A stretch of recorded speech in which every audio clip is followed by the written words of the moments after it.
Hi, and welcome to the second edition of the BW Momentum Conference 2025. Today, we're here with Jiteen Aggarwal from Hettich. So nice to meet you. Thank you so much for joining us today. So, today, I'd like to ask you a little bit about your media mix. So, what does your media mix look like? And when it comes to experiential media and experiential advertising, how does that sort of fit into your media mix? What resource, how much of your resources do you allocate towards that kind of marketing? Sure. Thank you so much. So when you talk about my media mix, so we follow a very 360-degree kind of a model, when it comes to a media mix. This is because primarily we are a B2B2C brand. When we also reach out directly to the end consumers. And when you reach out to the end consumers, obviously there are various multi-touch points that which we need to kind of touch base with them. So right from linear television advertising to connected TV advertising to print to outdoors, to even going a lot into BTL activation to also kind of going big on digital, right? So I think it's a complete 360 mix that we have. But if you ask specifically in terms of the weightages that we have, the maximum weightages that we give is to the linear television advertising, because which is more about brand building the credibility for the brand. And then when you talk about digital marketing, it's kind of further augmenting your brand building effort, but at the same time it's also more about performance marketing where you want quick results as well, right? And then obviously when you talk about outdoors, it's like kind of a remainder advertising, reinforcing the brand messaging. And when you have a thematic campaign, that's where you use them. Print obviously is about a lot of information. You have new product launches, so you kind of try to detail it out much more. So it's a very holistic kind of marketing mix or media mix that we have. And when you talk about experiential marketing now, our industry is more about touch and feel, because we are into the business of hardware. So unless a person experiences the motion, see, we are all about motion. So the person needs to experience the brand. So a lot of it also gets into experiential marketing. So we're big on trade fairs, where we invest a lot of money, where we kind of get a brand experience to our trade partners, as well as we also invest a lot in experience centers, where the consumers can actually walk in and experience the brand. So it's a very good holistic mix, depending upon the kind of industry that you deal in. Okay, so it's sort of important to maintain that human connection with the consumers, especially with hardware. You think that the customers really need to interact with the things they're going to buy. So completely relying on digital marketing is also not very reliable.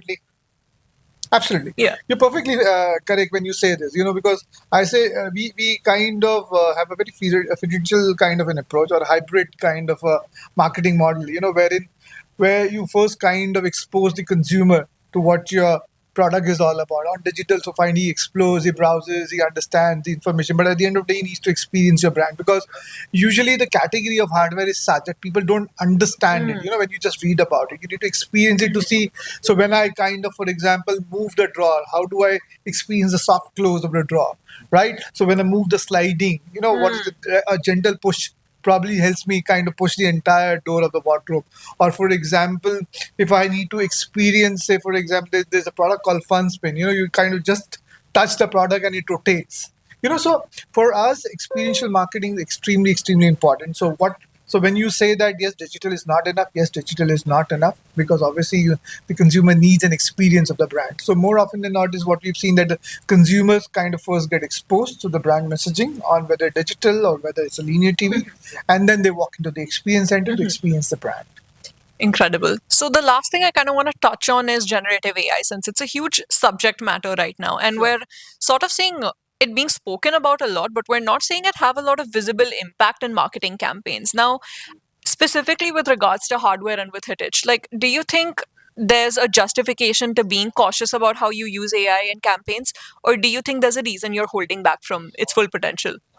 To be very frank, we have used generative AI, but that's been like a very, a very short-term kind of a campaign, very tactical kind of a campaign that we did on digital. There was a campaign called Roast the Room, where we actually had AI-generated transformation of the rooms happening. So you had a messy room, which got transformed through AI into, very organized room with our products. Okay. That's where we used AI. But as you say, AI has a role to play. The problem with AI is that it cannot get the emotions that you want, So AI cannot bring in the emotions, right? So you still have to rely on your traditional modes of advertising to bring in that emotional connect. Yeah, today communication is all about storytelling. It's all about giving, bringing that emotional connect with the consumer. So yes, AI is a great facilitator. It's a great enabler, but somewhere that emotional connect is still somewhere where you believe it's lacking. So you still have to go back.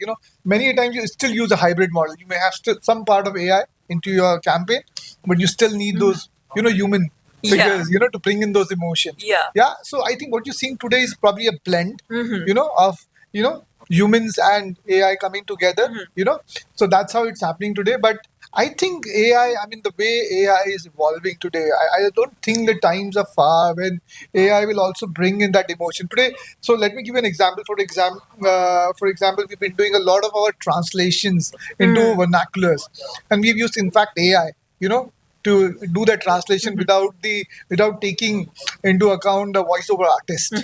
So we are using AI. Wherever we believe that AI probably can be used, we do, because obviously it helps you to do the job quickly. I mean, it gives you the kind of scale that you want. You don't have to rely on too many people, to get the job done. So it is limiting right now. I'm not saying it's not, but I think days are not far off when you see a lot of usage of AI. I mean, the classic case. I mean, everybody talks about the Mondelez Cadbury ad, which Shah Rukh Khan used.